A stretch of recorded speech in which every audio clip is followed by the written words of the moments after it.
ఈరోజు ఉదయం తెల్లవారుజామున కుర్తాలం నుండి తిరుపతి శ్రీ శక్తిపీఠంకు బయలుదేరిన కుర్తాల పీఠాధీశ్వరులు శ్రీ శ్రీ శ్రీ సిద్ధేశ్వరానంద భారతీ స్వామి వారు ప్రయాణిస్తున్న కారు డివైడర్ను ఢీకొని పల్టీలు కొట్టి పక్కనే చెట్ల పొదల్లో పడింది. స్వామివారిని హుటాహుటిన ఆసుపత్రికి తరలించి వైద్యం అందిస్తున్నారు. ప్రస్తుతం స్వామివారి ఆరోగ్యం నిలకడగా ఉందని, ఎవరూ ఆందోళన చెందవలసిన అవసరం లేదని స్వామివారి అంతరంగికులు చెబుతున్నా ఎందుకో నమ్మశక్యంగా లేదు. ఎందుకంటే ఆ కారు పల్టీలు కొట్టిన తీరు, ఆ కారుకు అయిన డ్యామేజ్ చూస్తే శిష్య బృందానికి భయమేస్తుంది. అలాగే స్వామివారిని చెన్నైలోని కావేరీ ఆసుపత్రికి తరలించి చికిత్స అందిస్తున్నారు.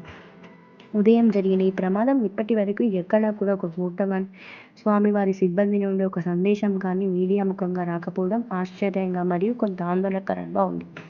దీంట్లో ఏదైనా కుట్ర కోణం ఉందా తెలియాల్సి ఉంది. అలాగే కుర్తాలం పీఠం మేనేజర్కు ఫోన్ చేస్తే వివరాలు ఇవ్వకుండా బానే ఉంది అని దాటవేస్తున్నట్టుగా కనిపిస్తుంది. తర్వాత స్వామివారి స్పైనల్ కార్డు సీరియస్ ఇంజురీస్ అయినట్టు విశ్వసనీయ వర్గాల ద్వారా తెలిసింది. కానీ అధికారిక సమాచారం మాత్రం ఎవరికీ ఇవ్వకపోవడం గమనార్హం.